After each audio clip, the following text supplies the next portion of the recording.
Namaste to all. William Wordsworth का Tintern एबे and the world is too much with अस के important question selected जो है question जो बेसिक क्वेश्चन है उनको थोड़ा सा देख लेते हैं यहाँ पर। Tintern Abbey, the full title of Tintern Abbey is, जो पूरा टाइटल है टिंटन एबे का जो कई बार पूछा हुआ एक क्वेश्चन है वो है lines composed a few miles above Tintern एबे on revisiting the bank of the way during a tour toward July 13, 1798। Tintern एबे याद करना ज़रूरी है और ये नाम उससे ज़्यादा ज़रूरी है याद करना, तो थोड़ा सा लंबा आपको लगेगा, थोड़ा हार्ड लगेगा, लेकिन इसमें मेन चीज़ क्या होती है, ये रिविजिटिंग वाला जो याद ज़रूर रखना, क्योंकि इसी में जो है ज़्यादातर एग्जामिनर गड़बड़ करते आए हैं अभी तक। विजिटिंग कर देते हैं, रिविजिटिंग नहीं करते। रिविजिटिंग, वो दोबारा रिविजिट किया था उन्होंने, दोबारा गए थे, तो इसको आप थोड़ा सा ध्यान रखेंगे। It was written during a tour of Wordsworth along with his sister on this section of Wales borders on the bank of river way.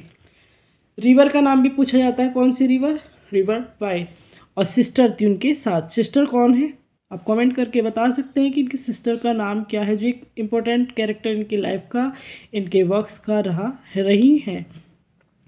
Wordsworth had previously visited the area as a 23 years old boy in August 1793 को पहले ही जो इस area को visit कर चुके थे, इसीलिए इसे रिविजिटिंग बताया गया है, जब ये दोबारा 5 साल बाद 1798 को गए वहाँ पर।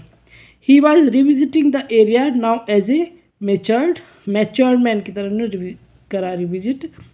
Tintern Abbey was included in lyrical ballads में भी जो इंक्लूड किया गया है वो है 1798 at the 11th hour as the concluding poem. Tintern Abbey is composed in blank verse, और ये पहली 3 लाइनें सबसे ज़्यादा इंपॉर्टेंट हैं इस पूरे पैराग्राफ में। ब्लैंक वर्स में लिखी, कंपोज्ड इन ब्लैंक वर्स। अब बात आती है the world is too much with us की। It is a sonnet published in poem in 2 volumes, 1807 को पब्लिश हुआ है। 2 पोएम का जो है पब्लिश पोएम की तरफ हुआ है 2 वॉल्यूम्स में। In it the poet criticise the world of the first industrial revolution. Poet ने जो क्रिटिसाइज किया है जो इंडस्ट्रियल जो औद्योगिक रिवोल्यूशन था उसको, for being absorb in the materialism and distancing itself from nature. तो ये जो ओवरऑल है तो इंडस्ट्रियल रिवोल्यूशन पर आधारित पोएम इनकी है। इसका जो राइम सीन है वो है A B B A C D C D C D. The Italian or Petrarchan sonnet uses the last 6 lines sestet। 6 line के जो होते हैं उन्हें क्या कहते हैं, सस्टेस कहा जाता है। 6 लाइन्स के वो सस्टेस कहा जाता है। ये जो आपका होता है कि 2 लाइन वाले को क्या कहा जाता है, 3 वाले को क्या कहा जाता है, ये भी एक इम्पोर्टेंट टॉपिक रहता है। और यहाँ से अभी तक तो एक क्वेश्चन मोस्टली आता है इस वाले टॉपिक में से कि 8 लाइन के उसको क्या कहेंगे, और 7 लाइन वाले को, 6 वाले को, सबका ये आपको क्लियर होना चाहिए। नेक्स्ट है to answer the first 8 line octave. यहाँ तो 2 चीज़ तो हो ही गई, 6 लाइन सस्टेट और 8 लाइन वाले को octave. The first 8 lines octave are the problem, यहाँ पर प्रॉब्लम दिखाई गई फर्स्ट 8 लाइन में, एंड द नेक्स्ट 6 सस्टेट में सॉल्यूशन इसका दिखाया गया। ओवरऑल जो इंडस्ट्रियल रिवॉल्यूशन था वहाँ पर इसको डिस्क्राइब किया गया है, डिपिक्ट किया गया है। अब क्वेश्चन हैं ब्रिटिश पोइट। पहले तो वर्ड्सवर्थ कैसे पोइट थे, ब्रिटिश। वाज बॉर्न एट, कहाँ जन्म हुआ था इनका, तो इनका कोकोमाउथ कम्बरलैंड में, कोकोमाउथ कम्बरलैंड में इनका जन्म हुआ था। कब, 1770 में। विलियम वर्ड्सवर्थ का जो बर्थ ये बहुत ज़्यादा पूछा जाता है। एक विलियम वर्ड्सवर्थ और एक विलियम शेक्सपियर, इनकी जगह और इनका जो जन्म मृत्यु है बहुत ज़्यादा पूछी जाती है आपके एग्ज़ाम्स में। नेक्स्ट, वर्ड्सवर्थ के फादर क्या थे, एक लीगल रिप्रेजेंटेटिव थे। एक लीगल रिप्रेजेंटेटिव फादर किसके थे, William Wordsworth. Wordsworth illegitimate daughter was, कौन थी? वो थी एन कैरोलिन, जो इलीगल थोड़ी आती है शादी से पहले वाली। Wordsworth poem were mostly influenced by, उनकी पोएम जो सबसे ज़्यादा किससे प्रभावित थी? तो फ्रेंच रिवोल्यूशन। इंपॉर्टेंट क्वेश्चन ये भी बहुत है कि फ्रेंच रिवोल्यूशन से कौन संबंधित है? William Wordsworth. या वर्ड्सवर्थ की पोएम जो किससे इन्फ्लुएंस थी? French revolution. Overall French revolution और विलियम वर्ड्सवर्थ का कनेक्शन आपस में है। When did Wordsworth first visit to Tintern एबे? तो पीछे पढ़ चुके हैं हम। 1793 में इन्होंने जब पहली बार ये गए थे टिंटन एबे को। और दोबारा कब रिविजिट किया था ये कमेंट करके आप बता सकते हैं।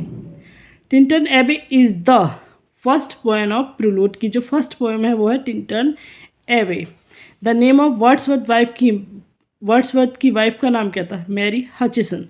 मैरी हचिसन और विलियम शेक्सपियर की वाइफ, दोनों में सब कंफ्यूज से होते हैं और इन दोनों की वाइफ का नाम जो है आपको क्लियर होना चाहिए।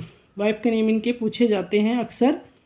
टिंटन एबे इज़ कंपोज्ड इन, तो पीछे पढ़ चुके हैं। टिंटन एबे किस में कंपोज गई थी? ब्लैंक वर्स में।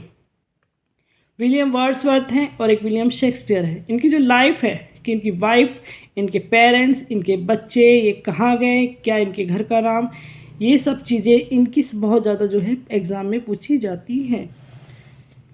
Wordsworth revisited the place Tintern एबे आफ्टर, तो इसका आंसर भी सिंपल होना चाहिए आपको, क्योंकि इसका जो विजिट कब किया और रिविजिट कब किया, एक क्वेश्चन काफ़ी इम्पोर्टेंट ये टॉपिक है।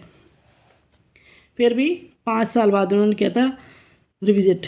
Wordsworth describe the location as, तो इट हैड इट्स ट्रैंक्विलिटीज़, ये इंपॉर्टेंट यहाँ पर नहीं है क्योंकि क्लियर नहीं होता क्वेश्चन में किसकी लोकेशन पूछी जा रही है। हिज सेकेंड, हालांकि टिंटन एबे की है। His second visit to Tintern Abbey was accompanied by, द्वारा किसके साथ गए थे? तो डोरथी के साथ गए थे, जो इनकी सिस्टर थी। वो पीछे ही वे लाइनें क्लियर हैं।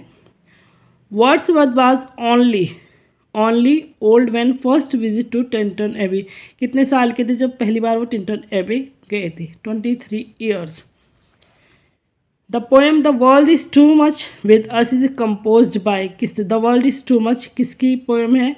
वो है विलियम वर्ड्सवर्थ की। The world is too much with us किसने कंपोज की है? विलियम वर्ड्सवर्थ ने। The world is too much with us क्या है? ये है एक sonnet. The world is too much with us क्या है? सोनेट। ब्लैंक वर्स क्या है? ब्लैंक वर्स कौन सी है? टिंटन एबे, कंपोज हुई थी Tintern Abbey. The world is too much with us publish कब हुई थी? 1807 में। The world is too much with us कब पब्लिश हुई? 1807। Wordsworth publish the poem the world is too much with us in two volume में ये publish की गई थी। The world is too much with us 2 volume में की गई थी। First 8 octave, then 6 line sestet, और पहले में प्रॉब्लम है, दूसरे में सोल्यूशन है। ऑक्टेव में प्रॉब्लम दिखाई गई थी और सस्टेज में सोल्यूशन दिखाया गया था। किसका? इंडस्ट्रियल रिवॉल्यूशन के अकॉर्डिंग ये पोएम लिखी गई थी।